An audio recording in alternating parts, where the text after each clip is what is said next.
សួស្តីបងប្អូនទាំងអស់គ្នាថ្ងៃនេះមកជួបនាងខ្ញុំទៀតហើយជាមួយរបៀបនៃការធ្វើពងទាប្រៃដែលជាម្ហូបក្រៀមមួយមុខដែរយើងគួរតែមានក្នុងផ្ទះផងដែរចាហើយយើងត្រូវទុកវាប្រហែលជាក្នុងរយៈពេល2អាទិត្យណាបន្ទាប់ពី2អាទិត្យហើយពងទាយើងគឺមានពណ៌បែបនេះហើយមកល្មមញ៉ាំដែលយើងអាចស្ងោ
រវាអាចស្អុយអាចអីអញ្ចឹងណាចាបន្ទាប់មកគឺយើងយកទៅទុករយៈពេលប្រហែលជា2អាទិត្យបានយើងអាចញ៉ាំបានពងទាហ្នឹង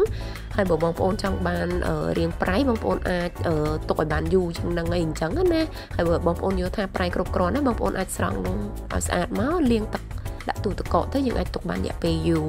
អូខេឥឡូវវីដេអូហ្នឹងបានមកដល់ទីបញ្ចប់ហើយដូច្នេះបើសិនមកបងប្អូនពេញចិត្តសូមកុំភ្លេចជួយ Subscribe and Share Channel នាងខ្ញុំឲ្យបានច្រើនផងណាអរគុណច្រើនបាយបាយ